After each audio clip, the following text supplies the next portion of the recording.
बिस्मिल्लाहिर्रहमानिर्रहीम। अस्सलाम वालेकुम नाज़रीन अज असी पंजाब के नहरी निज़ाम की दूसरी किस्त लैके तुहाडी खिदमत में हाज़र हाँ। असी कल तुहानूं दस्सिया सी कि पंजाब के उत्ते मुकम्मल कब्जे तो बाद इत्थे फिर मुख्तलिफ अंग्रेज़ों ने मुख्तलिफ मनसूबे शुरू करने का ऐलान किया तो पंजाब का जिहड़ा नहरी निज़ाम है ये मनसूबा भी असल में इस सिलसिले की एक कड़ी सी। नाज़रीन, अंग्रेज़ों की आदत सी कि वो दुनिया जिथे भी कब्जा करते सन उत्थे दी जिहड़ियां मुकामी ज़ातां होंदियां हन या कौमां होंदियां हन उन्होंने कैटेगराइज़ करते हैं, यानी उन्हों की दर्जाबंदी करते सन। इत्थे पंजाब ते भी जदों उन्हें अपना कब्जा मुकम्मल कर लिया तो फिर उन्हें इत्थे जिहड़े मुकामी ज़ातां हन उन्हां चों कुछ कौमां नूं जंगजू अकवाम करार दिता जिन्हों मार्शल रेसिस कहते सन। तो इत्थे दी जंगजू अकवाम दे विच उन्हां जट, अवान, टवाने, गखड़ ते सिख शामिल किए, लेकिन इहदे विच वो गुज्जर ते ओड बरादरी नूं छड्ड गए। हालांकि ये बरादरियां भी जिहड़ियां ने मुकामी तौर पर जंगजू कौम भी समझिया जांदियां सन, लेकिन बहरहाल उन्हां दी अपनी कोई स्टडी सी, उन्हां गुजरां नूं ते ओडां नूं मार्शल रेसिस में शामिल नहीं किया, क्योंकि उस वक्त बरे सगीर तो इलावा भी बरतानिया की हुकूमत दुनिया के बहुत सारे इलाकों ते सी ते उहदे वास्ते बहुत सारे जंगां के महाज खुले हुए सन। उन्हां फिर इन्हां कौमां नूं थोक के हिसाब नाल अपनी फौज में भर्ती करना शुरू किया, इन्हां नूं दुनिया में मुख्तलिफ जगह पर फिर लड़ाई वास्ते भेजिया। नाज़रीन, ये वो ज़माना सी जदों पंजाब दे विच ज़रात जिहड़ी सी बहुत ही महदूद पैमाने ते हो रही सी। दरियावां के बहुत करीबी इलाके में ज़रात होंदी सी, बाकी पंजाब तकरीबन गैराबाद सी ते जिथे किधरे थोड़ी बहुत खेतीबाड़ी होंदी सी उहदा इन्हिसार भी बारिश ते सी। हुण पंजाब का मसला बुनियादी तौर पर यह सी कि जदों पहाड़ों तो पानी नीचे आउंदा सी तो बहुत ज़्यादा दूर तक अगे नहीं सी जांदा। हालांकि पंजाब की ज़मीन जरहेज़ सी ते जरहेज़ होने के बावजूद भी वो पानी ना होने की वजह तो जिहड़ी सी गैर आबाद मंजर पेश करती सी।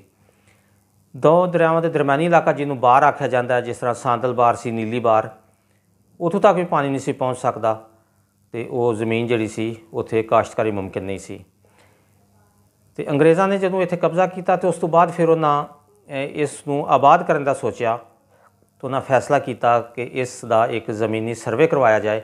उस सर्वे उन्होंने सामने ये चीज़ आई कि क्योंकि इत्थे नहरां बड़ी आसानी नाल खोदियां जा सकदियां ने, ज़मीन थोड़ी नरम है तो जरहेज़ भी है, तो फिर एक प्रॉपर ढलवान भी है। पोठोहार तो अगला जिहड़ा एरिया सारा सिंध तक वो एक ढलवान का एरिया है, इत्थे नहरी पानी जिहड़ा बड़ी आसानी तक पहुँच सकता है। फिर उन्हें इत्थे नहरां का मनसूबा शुरू किया तो इस सिलसिले च जिहड़ी पहली नहर सी वो 1886 विच प्रॉपर उस पर काम शुरू होया। हालांकि कदुका कोई छोटी मोटी नहर पहला भी किधरे खोदी जा रही सी, लेकिन 1886 में प्रॉपर इस मनसूबे पर काम शुरू होया।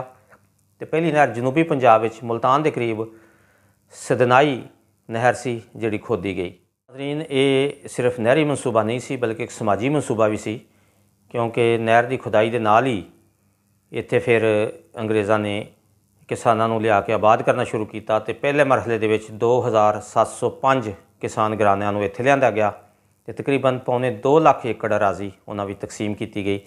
तो उस जिहड़ी सी ज़मीन उसनूं फिर इन्हां किसानों ने आबाद किया।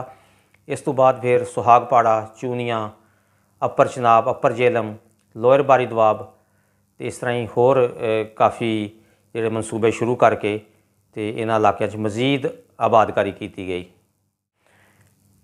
नाज़रीन, ये नहरी मनसूबे तो पहला पंजाब का जिहड़ा ज़री रकबा सी वो तकरीबन 30 लाख एकड़ सी, जिहड़ा फिर इन्हां मनसूबिਆਂ नाल वध के 1 करोड़ 40 लाख एकड़ हो गया। तो ये सारे मनसूबे जिहड़े ने वो हैवी मशीनरी तो बगैर ही मुकम्मल किए गए। ना उस टाइम क्रेन सी, ना कोई बुलडोज़र इस्तेमाल होया। इन्हां सारे मनसूबिਆਂ ਦੇ ਵਿੱਚ ਜਿਹੜਾ मजदूर इस्तेमाल होए, कई इस्तेमाल होईयां ते छोटे मोटे आलात दे नाल ये मनसूबे मुकम्मल किए गए। इन्हां सारियां नहरां दी जिहड़ी लंबाई सी वो तकरीबन 33,612 किलोमीटर सी, जिसका मतलब ये सी कि ये इतना फासला है कि लाहौर तो लंदन के दरम्यान तकरीबन 5.5 ਚੱਕਰ लगाए जा सकते हैं। एक अंग्रेज़ अफसर ਜਿਹੜਾ ਫਿਰੋਜ਼ਪੁਰ ਦਾ ਡਿਪਟੀ ਕਮਿਸ਼ਨਰ ਸੀ ਕੈਪਟਨ LH ਗਰੇ, ਉਸਨੂੰ ਨਹਿਰਾਂ ਦਾ ਸਿਕੰਦਰ ਆਜ਼ਮ ਆਖਿਆ ਜਾਂਦਾ ਹੈ। ਇਹਨਾਂ ਮਨਸੂਬਿਆਂ ਦੇ ਵਿੱਚ ਇਹ ਕੈਪਟਨ ਗਰੇ ਨੇ ਬੜੀ ਮਿਹਨਤ ਕੀਤੀ ਅਤੇ ਬਹੁਤ ਹੀ ਬੁਨਿਆਦੀ ਕਿਰਦਾਰ ਅਦਾ ਕੀਤਾ। ਅਤੇ ਇੱਥੇ ਮੁਕਾਮੀ ਲੋਕਾਂ 'ਤੇ ਇਸ ਦਾ ਅਸਰ ਇਹ ਹੋਇਆ ਕਿ ਮੁਕਾਮੀ ਲੋਕ ਜਿਹੜੇ ਨੇ ਅੰਗਰੇਜ਼ ਦੀ ਜਿਹੜੀ ਐਡਮਿਨਿਸਟ੍ਰੇਸ਼ਨ ਹੈ ਉਸ ਤੋਂ ਬੜੇ ਮੁਤਾਸਰ ਹੋਏ ਅਤੇ ਕੈਪਟਨ ਗਰੇ ਦੀ ਸ਼ਾਨ ਦੇ ਵਿੱਚ ਮੁਕਾਮੀ ਸ਼ੋਰਾ ਨੇ ਕਸੀਦੇ ਵੀ ਲਿਖੇ। ਨਾਜ਼ਰੀਨ, ਇਹ ਸਾਡੀ ਦੂਸਰੀ ਕਿस्त ਸੀ।